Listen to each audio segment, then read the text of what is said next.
ठीक है.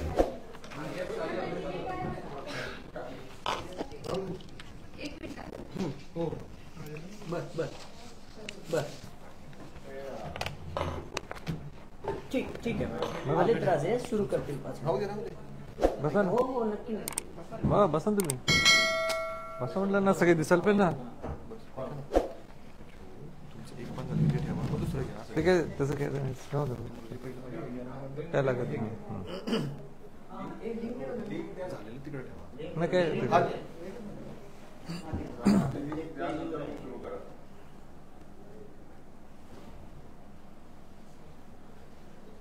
2 मिनिटं.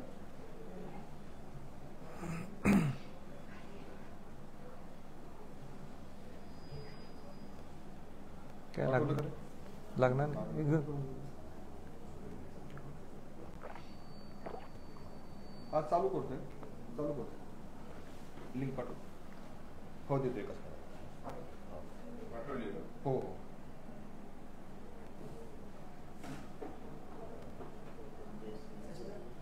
ते बीडला कुठल्या दिवशी मोर्चा झाला?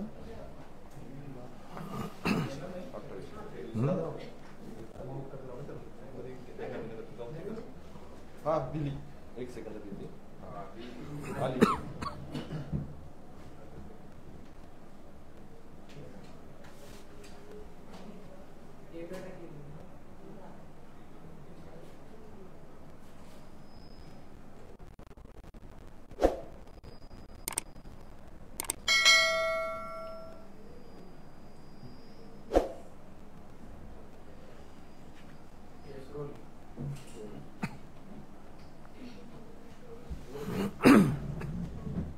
रेडी. संतोष देशमुखांना न्याय मिळवून देण्यासाठी 28 डिसेंबरला बीडला आक्रोश मोर्चा झाला. इतका मोठा आक्रोश सामान्य जनतेचा होता की त्याची दखल सरकारने घ्यावी अशी परिस्थिती निर्माण झाली होती. आज सकाळी वाल्मिक कराड यांनी सीआयडीच्या समोर जाऊन तो सरेंडर झाला. आता जे तर्क वितर्क आहेत की खऱ्या अर्थाने हे डिपार्टमेंटचं यश आहे, सीआयडीचं यश आहे. पण मला जर विचारलं तर निश्चित मी म्हणणार नाही की हे सीआयडीचं यश आहे. थोडंफार सरकारचं नी जे त्याच्यावर प्रेशर टाकलं होतं, त्यांच्या प्रॉपर्टीज सीज असतील, बँक अकाउंट सीज असतील, घरच्या लोकांची चौकशी असेल आणि म्हणून एक मानसिक दबाव ह्या वाल्मिक कराडवर आल्यामुळे त्यांनी सुद्धा सरेंडर करण्याचा विचार केला असेल. पण 22 दिवस हा आरोपी पूर्ण बिनधास्तपणाने पूर्ण महाराष्ट्रात फिरतो. स्वामी समर्थ मंदिरात अक्कलकोटला जाऊन दर्शन घेतो. पुण्याच्या खासगी रुग्णालयात जाऊन भरती होतो. हे डिपार्टमेंटला हे कसं कळालं नाही, हा माझा सगळ्यांच्या वतीने सवाल आहे सरकारला. मला मुद्दाम जोडायचं नाहीये, पण तसे घटका क्रमांक आहेत की कालच धनंजय मुंडे हे जाऊन देवेंद्र फडणवीसांना भेटतात, मुख्यमंत्र्यांना, आणि बरोबर आज निर्णय होतो. ह्याच्या मागे काय लपलेलं आहे का?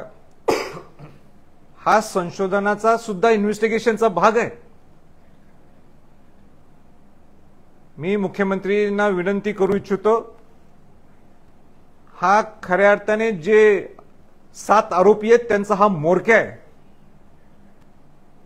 आणि म्हणून सरेंडर केलं म्हणजे विषय संपत नाही. त्याच्या नावाने 14 गुन्हे होते. 14 गुन्हे असताना सुद्धा 2-2 बॉडीगार्ड घेऊन फिरतो हा. आणि 14 गुन्हे असताना सुद्धा त्याच्यावर आजपर्यंत तशी पद्धतीने कारवाई होत ती कारवाई होत नाहीये. आणि म्हणून ज्या पद्धतीने तुम्ही विधानसभेच्या पटलावर तुम्ही बोलला होता की ह्या सगळ्या आरोपींना मोका लावणार आम्ही, आणि म्हणून हे जे 7 आरोपी जे आहेत ज्यांच्यावर मोका तर लागणारच, पण हा त्यांचा म्होरक्या आहे. आणि म्होरक्या असल्यामुळं नुसतं खंडणीच्या गुन्ह्यावर तो अटक होऊन चालणार नाही, तर त्याच्यावर मोका सुद्धा लावणं तितकंच महत्वाचं आहे. ह्याच्यावर सुद्धा मुख्यमंत्री महोदय काय बोलणार आहेत यांनी सविस्तर पद्धतीने आम्हाला सांगावं. नुसतं खंडणीच्या गुन्ह्यात नोंद केला आणि उद्या परत काय म्हणतात त्याला बेल घेऊन जामीन घेऊन बाहेर पडणार, हा खेळखंडोबा आम्ही काय बघून घेणार नाही. त्याच्या अगोदर त्याच्या नावाने 14 गुन्हे आणि मोक्याच्या अंडर तुम्ही स्वतः बोलले विधानसभेच्या पटलावर. तुम्ही मोका त्याच्यावर कसा लावताय, तुम्ही खुनाचं गुन्हा त्याच्यावर कसा नोंद करताय, ह्याचं स्पष्टीकरण सरकारने मुख्यमंत्री गृहमंत्र्यांनी आमच्या पुढे द्यावं. त्याच्या पलीकडे मला हे सुद्धा जाऊन सांगायचंय की धनंजय मुंडेंना मंत्रिपद करू नये हे मी संतोष देशमुखांच्या घरी जाऊन ज्यावेळी त्यांना सांत्वन करायला गेलो होतो त्यावेळी मी बोललो होतो. परवा सुद्धा मी बीडमध्ये हेच त्याच्या पुढचा टप्पा मी बोलून दाखवला की जर का धनंजय मुंडेंना तुम्ही पालकमंत्री पद दिलं तर मला बीडचं पालकत्व घ्यावं लागेल, असं मी सगळ्या जाहीर सभेत तिथं मी बोललो होतो. माझी मुख्यमंत्रींना परत एक विनंती आहे की त्यांना कुठल्याही परिस्थितीत तुम्ही जर पुढचं पालकमंत्री दिलं, खरं म्हणजे त्यांना त्या पदावरच कमी करायला पाहिजे, त्याशिवाय न्याय मिळू शकणार नाही या सगळ्या बीडच्या लोकांना, किंबहुना महाराष्ट्राला न्याय मिळू शकणार नाही. हे संघटित गुन्हे जे पद्धतीच्या पद्धतीने चालू आहेत हे कुठे थांबवायचं असेल तर त्या मंत्र्यांना सुद्धा धनंजय मुंडेंना सुद्धा मंत्रिपदावरनं खाली खेचणं आणि पालकमंत्री तर मुळीच न देणं या दृष्टिकोनातून तुम्ही सुद्धा भाष्य करणं गरजेचं आहे. मला त्याच्या पलीकडे जाऊन सुद्धा सांगायचं आहे की अजितदादा पवारांना सुद्धा मला विचारायचं आहे तुम्ही सुद्धा ह्या पूर्ण विषयावर एकदाही बोलला नाहीये. तुम्ही एकदाही भाष्य केलं नाही की संतोष देशमुख नुसतं तिथे जाऊन सांत्वन केलंय, पण तुम्ही निर्णय काय घेतलाय, तुम्ही त्या धनंजय मुंडेंना संरक्षण का देता. सगळ्यात आज बीडमध्ये गेलं साधं कोणाला विचारलं की हा वाल्मिकी त्याला हा कोण आहे, हा ते सगळे सांगतील हा सगळ्या 7 जणांचा हा म्होरक्या आहे. आणि या म्होरक्यांचा आश्रयदाता कोण आहे, हा धनंजय मुंडे. का तुम्ही प्रोटेक्शन देता, का संरक्षण द्यायला लागलं एवढं तुम्ही, मला आजही समजत नाहीये. म्हणून नुसतं तो सरेंडर झाला म्हणजे विषय संपला मुळीच नाहीये. उलट तर आता खरी जबाबदारी सरकारची वाढलेली आहे. ते सीडीआर सगळे काढायला पाहिजेत. कोणाशी चर्चा करत होता इथं 3 दिवस पुण्यात कसा राहिला आणि पोलीस डिपार्टमेंटला समजलं कसं नाही हा 3 दिवस पुण्यात आहे. किती मोठी इन्व्हेस्टिगेशन मध्ये फ्लॉ आहे.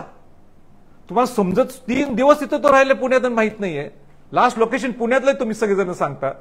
2 नगरसेवक त्याच्यावर फिरायला लागलेत, त्यांच्यावर सुद्धा सहआरोपी गुन्हा नोंद करायला पाहिजेत. तुम्ही ते 2 नगरसेवक कशी सपोर्ट करत होते. बरं 22 दिवसांनंतर ह्याला सुचलं सरेंडर व्हायला. हा एवढा शुद्ध आणि सरळ आणि क्लिअर असला असता तर दुसऱ्या दिवशीच त्यांनी सरेंडर झाला असता. तो 22 दिवस लागले सरेंडर व्हायला. आज तिथलं लोकांचा आक्रोश पाहिल्यानंतर सरेंडर व्हायचं. तिथं तुमचे बँक सगळे खाते सगळे सीज केल्यामुळे तुम्ही सरेंडर व्हायचं.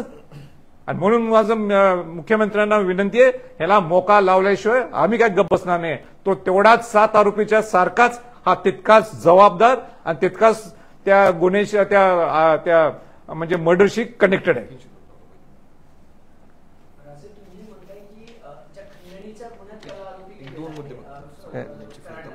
पण अजून मुख्य जो गुन्हा आहे अशी माहिती पण मिळते की मुख्य गुन्हा जो हत्येचा आहे त्याबाबत चौकशी होत नाहीये, फक्त गुन्हा जो दाखल आहे खंडणीचा त्याच्या बाबतीत चौकशी होते. मग हे सगळं प्रकरण कुठेतरी भरकटलं जाते का हत्ये. नाही म्हणून मी तीच मागणी केली. आता मोका सुद्धा लावायचं का मी म्हटलं, कारण का नुसतं ते खंडणीच्या नावाखाली त्यांना अटक होणं किंवा स्वतःला सरेंडर होणं हा विषय थांबत नाहीये. हा 7 जे आरोपी आहेत त्यातले जे 4 अटक आहेत 3 फरार आहेत अजून. तर ह्या व्यक्ती त्यांचा म्होरक्या आहे, त्यांचं संभाषण सुद्धा झालेलं आहे, ते सगळे इन्व्हेस्टिगेशन मध्ये बाहेर येईलच. आणि म्हणून माझी सरकारला विनंती हीच राहणार आहे की ज्या माणसाकडे ऑलरेडी 14 गुन्हे आहेत त्याच्या नावाने, किती गुन्हे आहेत, 14 गुन्हे त्याच्या नावाने आहेत. आणि 14 गुन्हा असताना सुद्धा त्याला 2-2 बॉडीगार्ड सुद्धा शासन त्याला संरक्षण देते. हे काय ते याच्यात गडबड सगळं घोटाळे. आणि म्हणून त्या त्यांना मोक्याच्या अंडर त्यांना खुणाच्या नावाखाली त्यांना तो गुन्हा त्याच्यावर तो ती त्याला मी कलम जे काय असेल कलम ते त्याच्यात लागणं गरजेचं आहे.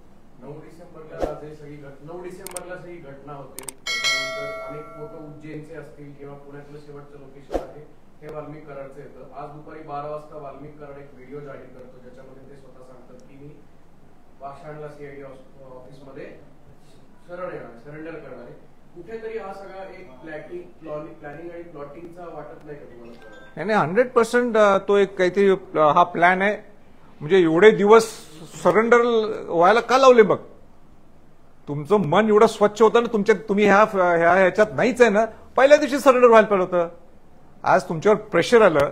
आणि माझा उलटा प्रश्न आहे, धनंजय मुंडेंची सुद्धा काल काय चर्चा झाली देवेंद्र फडणवीसांची ते आम्हाला माहित पाहिजे. काल बरोबर चर्चा आणि आज बरोबर सरेंडर.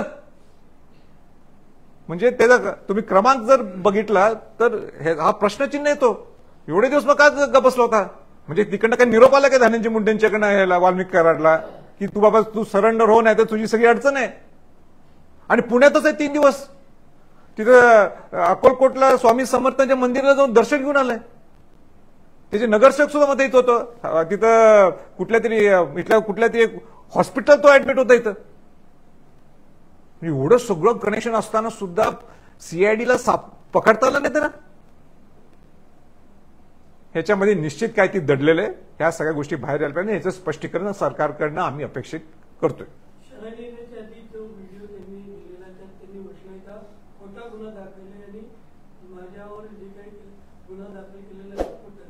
नाही हे बोलण्याची पद्धत आहे ना. मग एवढं मन त्याचं शुद्ध असलं असतं ना मग अगोदरच का सरेंडर झाला नाही? एवढे 22 दिवस कशाला लावले? एवढे 22 दिवस का लावले? म्हणजे ह्याच्यात काही ती निश्चित गडबड आहे. ह्याच्यात इन्व्हेस्टिगेशन होणं गरजेचं आहे. म्हणून मुख्यमंत्र्यांनी त्याच्यावर तो खुनाचा गुन्हाच नोंद होणं गरजेचं आहे. तिथं मोका लावणं गरजेचं आहे. आणि म्हणून आपलं आता मला काय मी खंडणीच्या गुन्ह्याच्या ह्याच्यावर मी सरेंडर झालोय आता मला बेल मिळावी असं नाही चालणार.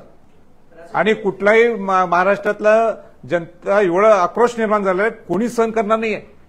एवढा संघटित गुन्हेगारी बीडला वाढले. एका वेळी तर बीड म्हणजे वैचारिक जिल्हा म्हणून त्याची ओळख आहे. क्रांतिसिंग नाना पाटील हे सांगलीचे तिथं इतकं सांस्कृतिक वारसा आहे बीडचा. ती बहुजन समाजाच्या पुरोगामीचं विचाराचं हे बीड आहे.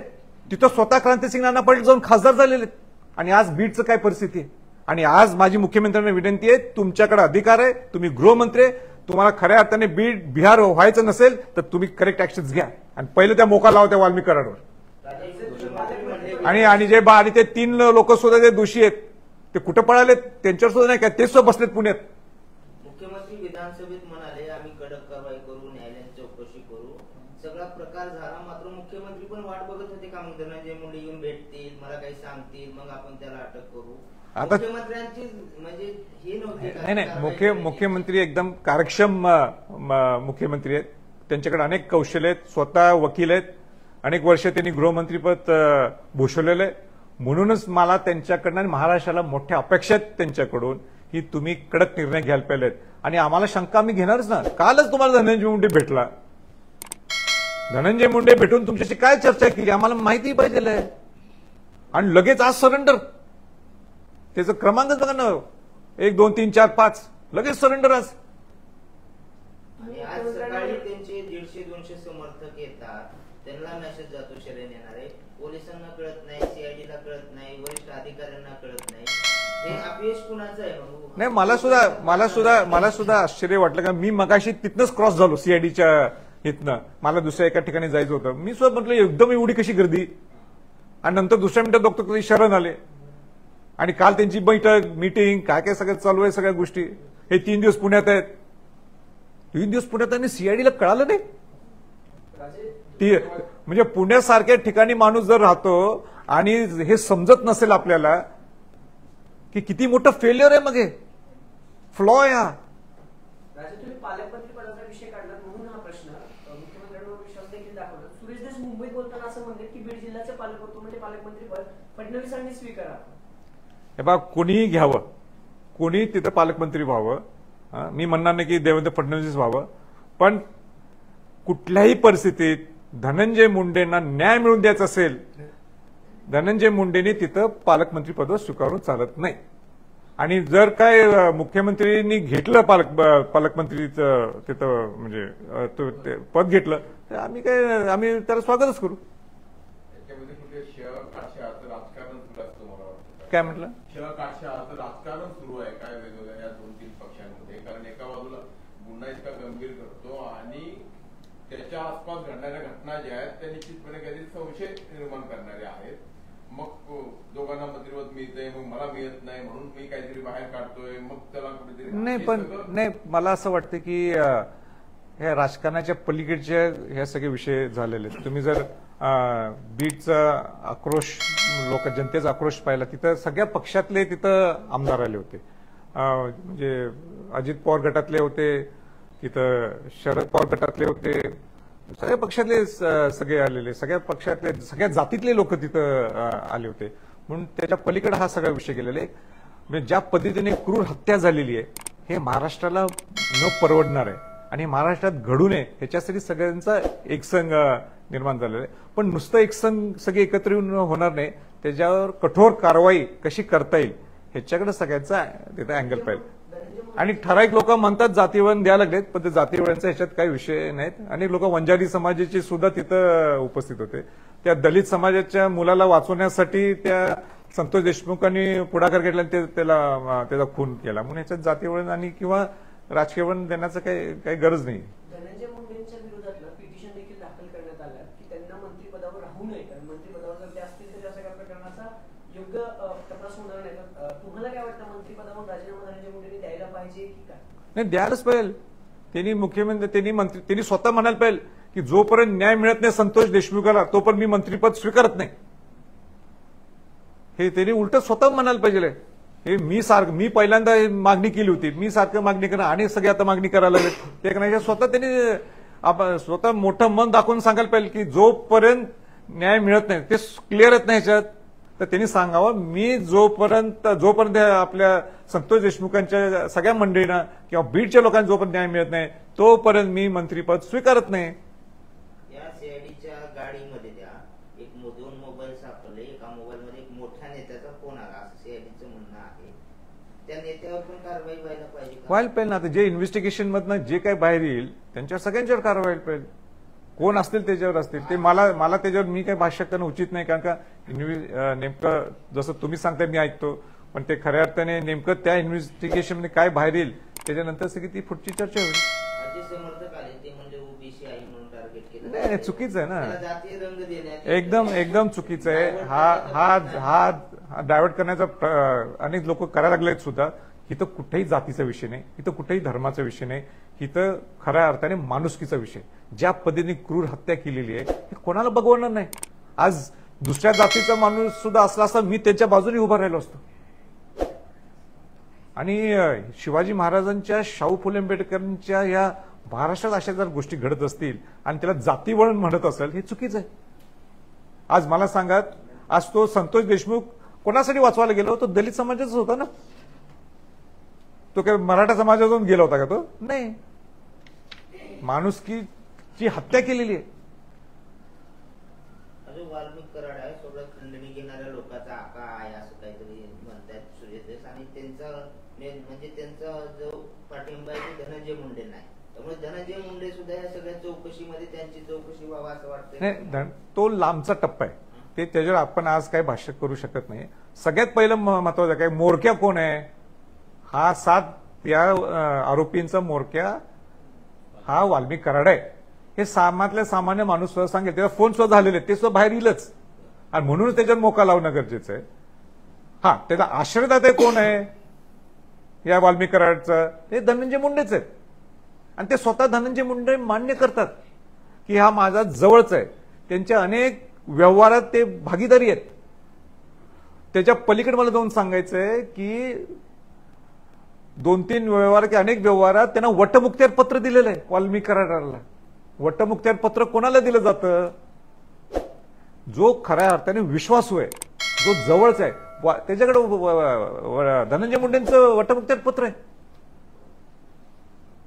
म्हणजे अशा सगळ्या गोष्टी आहेत ज्याच्यात त्यांचे कनेक्शन्स आहेत. आणि ह्या सगळ्या गोष्टी ओपन व्हायला पाहिजे. ओपन व्हायच्या असतील तर पहिल्यांदा ह्या मोडक्याला ज्यांनी हे जर तुम्ही सगळं जर बघितलं असेल.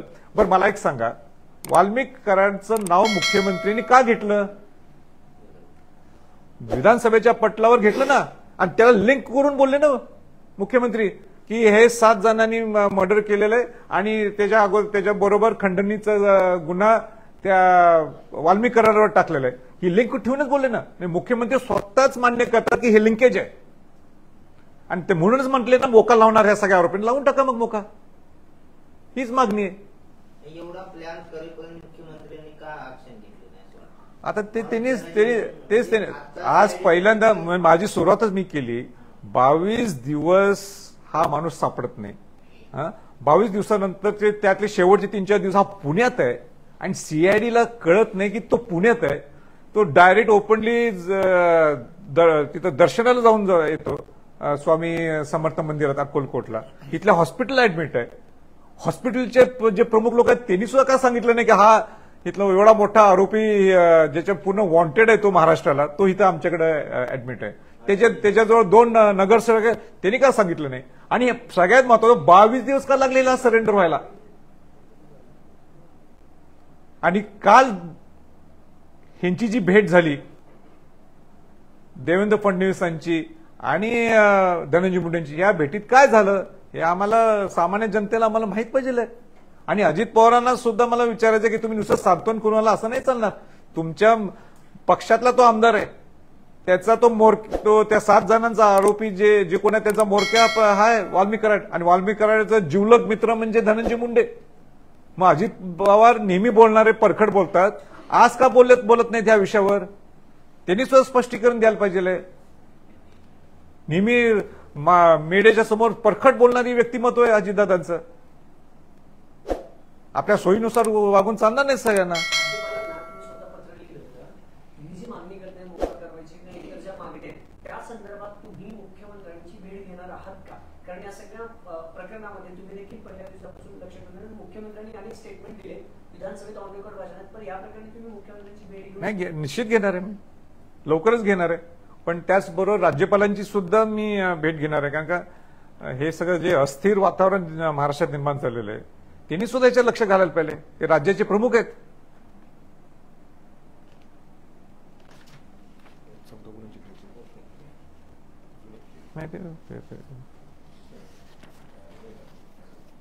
ठीक आहे, थँक्यू. मनोरंजनाचं प्रबोधन, करमणुकीचं उद्बोधन, बातमी अचूक, माहिती बिनचूक. पाहत रहा राजमुद्रा न्यूज लाईव्ह.